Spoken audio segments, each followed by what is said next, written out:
Welcome and thanks for joining. As a child, we were always told this phenomenal story that was very hard to comprehend about this phenomenal rabbi, the Rashbi, which is the acronym for Rabbi Shimon Bar Yochai. He was a 2nd century Tanaitic sage, and he asked, at the day which we call death, people shall rejoice. People shall rejoice throughout the centuries. It's about 2,000 years later, and by the thousands, if not more, people come to his gravesite, northern part of Israel in Meron, and they celebrate, and there's a joy, the dancing, the spiritual feeling is beyond expression and comprehension from people that are there. And I always had this idea as a child that a soul goes to heaven. But joy? You're passing away, joy? You're leaving planet Earth, joy? But only as I got older and I understand deeper the concept of spirituality, it's hard for me to call him a human being, but I guess he was human. For a human being to live an absolute spiritual life, live in a cave, I think 13 years, I forget, barely ate. He would look at things and with his eyes he would burn them. He was matter, barely, but his life function was absolutely spirit. So what people believe about spirituality, what people from time to time even have a spiritual experience, people that learn the Kabbalah and could put 2 and 2 together, it's interesting. But for the Rashbi, it was unbelievable. And I could talk about this hours upon hours. It's the depth of Kabbalah, Buddha, science, Torah. It's unbelievable how only through the friction of matter and spirit could things be accomplished. But yet there was, if I could say, a certain frustration within the Rashbi, for he've seen everything. He lived in planet Earth, but he sort of dreamt and lived and totally indulged in the life of spirit. That's why he was able to write the Zohar, the father of Kabbalah. Just an incredible work that people are still wowed 2,000 years later. As we spoke about in the last clip, flying is the core of being in a plane. It's not about sitting in a seat and checking out your seat or what the features it has. It's all about flying. Yeah, there's a little excitement when you come to the waiting room by the gate. Certain excitement when you actually get onto the plane. Maybe not so much of excitement because it's too crowded and you're worried if you can get space for your little piece of luggage or not. And you get even more excited when you actually feel the plane moving, but you can't really have that excitement till the plane actually takes off. As some of us have experienced, even when the plane begins to taxi, sometimes you could be waiting by the runway half an hour. Some people have told me devastating stories of sitting tied up in that box called a plane for 4 hours or more, and sometimes return to the gate only to be put back in the plane to be returned to the gate again. But we won't go through those stories now. I believe, please son, come out, I want to warm up a bit. I believe the Rashbi just couldn't wait for that time. He knew what's going to happen to his soul. And just like as we are happy when the plane takes off because we know we're on the way to the destination, we have paid for this ticket $100 or $3,000 regardless, or first class $15,000 for our destination. We're happy because this is the purpose. He saw planet Earth, although there was a purpose, and the soul is elevated and the spirit just flourish from being contained on planet Earth from matter, but yet he saw the big picture, and that was his excitement. 2,000 years later, people still come and rejoice that very big day. for he has seen the truth. So something I didn't mention in the last clip, what I see when a plane descends, I see that's conception.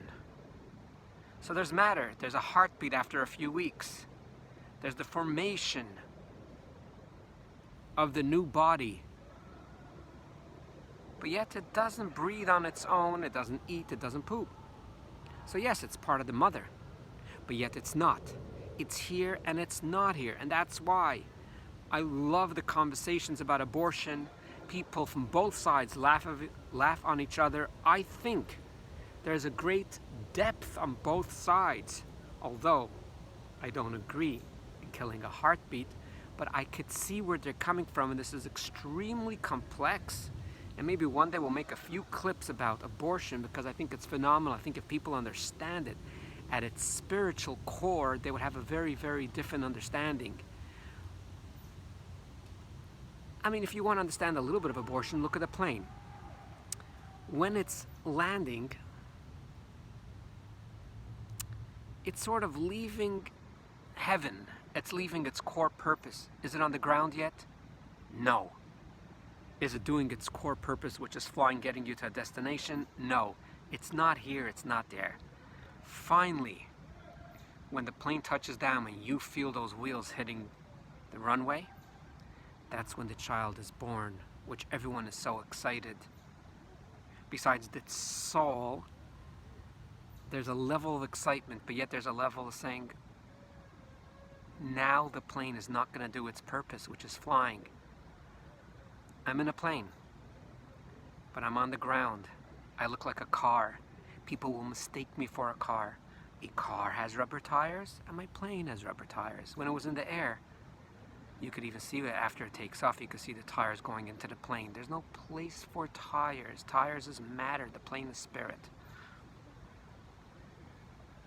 And then, at an elderly age, or sadly some people, sudden, when you start really deteriorating, that's when you see the plane leaving the gate.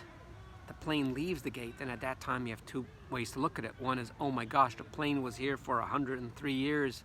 We got to know, it's so sad it's leaving.